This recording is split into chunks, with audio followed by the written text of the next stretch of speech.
What's going on, guys? Sawyer here, and today we are back inside of these walls speaking about the gospel. And today we are specifically speaking about how isolation, yes, it can be good at first, it can be good when you first come to Christ, but eventually you got to start reconvening with the world. You see, guys, there's been a lot of push from fellow Christian content creators that we need to stop isolating ourselves and we need to go out and meet like-minded Christian brothers. And I actually agree with this. I think part of fulfilling your mission with God is to do it with other people alongside of you. I'll get to that though, because when you are first becoming saved as a Christian, you got to go for a period of isolation. Now, I assume that some of you guys watching this are probably new Christians who have just discovered God, and that's good, you know. You guys are a new creature. That's 2 Corinthians 5:17. Part of being a new creation and coming to Christ is being able to deny yourself and die to yourself and really pick up your cross. You know, that's Mark 8:34. And part of that process is cutting off old friends who don't really align with your new direction, and especially old friends who don't really align with God. With me, I had plenty of friends who weren't really true friends, but they were rather acquaintances who I had already had issues with. Some of them, though, they were genuinely good people, some of whom even followed Christ, but they were very much associated with the old me, the one who put track and field over family, over friends, over God, and the one who would go to school rallies and play the cowbell and was a bit of a clown. So even for our similarities, I had to cut them off, you know, and I think it was necessary because, especially in the first few months of coming to Christ, I learned a lot about the way God is. You know, God is loving, God is patient, but He also expects you to be obedient. He expects you to put your trust in Him, and He expects you to be unto good works. You know, that's Ephesians 2:10. That's the way God is, and that's what I learned out of Him in the first few months. And all of that is to say that loneliness in your initial stages with Christ is very necessary. God will isolate you because He wants you to get to know Him first, and He wants you to get to know your purpose first before He starts picking friends for you. Which, I'll speak more about finding your purpose in another video. But anyways, once I learned a bit about the Lord, and I had started going to the gym and reading my Bible and implementing a few other side hustles, loneliness became a little bit of a redundancy because it became harder to obey God and it became easier to fall back into sin. Long story short, there was a period of time, you know, after I had come to Christ, but before I started this YouTube channel, where I fell back into sin. I mean, like, it was mostly lust. I fell back into a porn addiction, and more particularly, I fell back into simping for a fitness girl. That's a story for another time. And why did that all happen? Why did I fall back into lust and fall back into doing dirty stuff such as that? Some will say disobedience, but it wasn't just that I was denying God. There was a reason why I was denying God, and I think it was because I had nobody looking over me. I had no friends. I had nobody around to keep me accountable. There was literally no police around me. It was just me and the spiritual battle between good and evil inside of me. And more often than not, evil was winning out. And I was failing my math classes. I stopped reading the Bible for 2 weeks.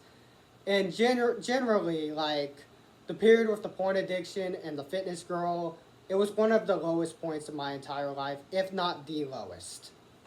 What you guys can take away from me is that when you're all alone, it becomes a lot easier to sin. You don't got anybody around you to really police you and tell you, like, hey, maybe you shouldn't go on that explicit site. It's not okay. It's not good for you, and it's weird. You don't got anybody to tell you that. And in this walk with Christ, it is essential to have people around you that can really police you. It's also essential to have people around you that can push you to do better. When you're all alone, you're kind of stuck to your own modest standard. But when you're around somebody else, whether they're better than you, or even if they're just on the same level as you, competition is naturally going to raise your modest standard higher.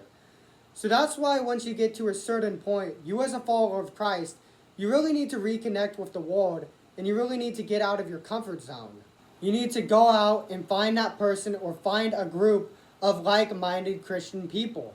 We as Christ followers are biblically called to help each other up. Ecclesiastes 4:10 states, For if they, being a person, falls, the one will lift up his fellow. But woe to him that is alone when he falleth, for he have not another to help him up.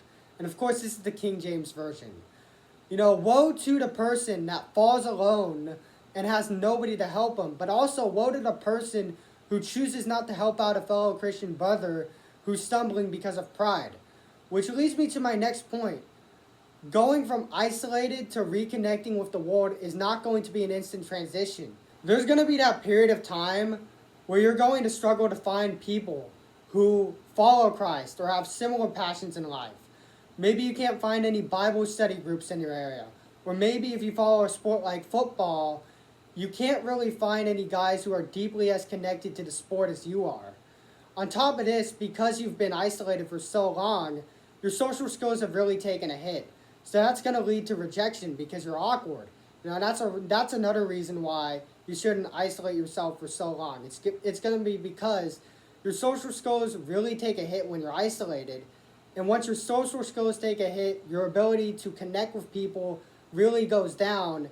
And if you can't connect with people, you're just not going to be able to make friends. It's as simple as that. Now, I will also humbly admit that I'm a guy who has just recently come out of isolation and has really started on this journey to find like-minded Christian friends who follow and are really passionate about sports like me.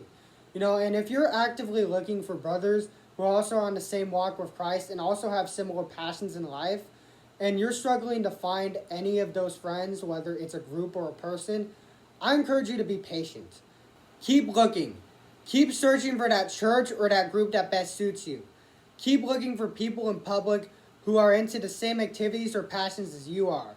And once you spot those people, once you spot those groups, once you spot those opportunities, don't be afraid to show up. Don't be afraid to cold approach the person or show up for an event. In fact, if you're a little bit awkward and you even get rejected, then so be it. In fact, most likely you're going to get rejected when you first start trying to reconnect with the world, even by like-minded followers of Christ. You know what? That's just the walk with Christ, guys.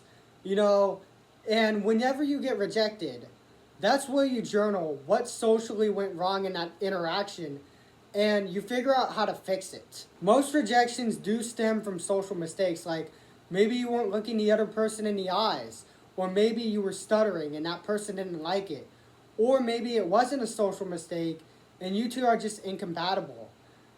You and another person can have all the same interests and hobbies, and you also can even be both followers of Christ. But if your personalities are incompatible, it's not going to be in God's will for you two to link up, and that just is what it is.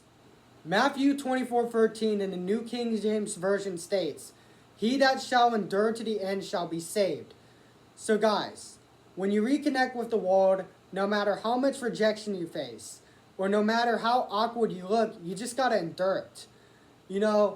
Continue to be emboldened to make friends and to really take action into rebuilding your social life. And along with that boldness, be patient, because in the end, man, that group of good friends that God has in his plans, they will come. And yes, isolation is useful when you first come to Christ, but at some point, man, you got to break out of your lonely comfort zone and you got to reconnect with the world. And if you have watched this video all the way through, then God has decided that right now is the time for you to reconvene. And reconvene means reconnecting with the world and going out and trying to find like-minded Christian friends that can help support you on your mission and people that you can help support on their mission. So guys, thank you for watching this video. Stay safe, make smart decisions, and most importantly, stay blessed.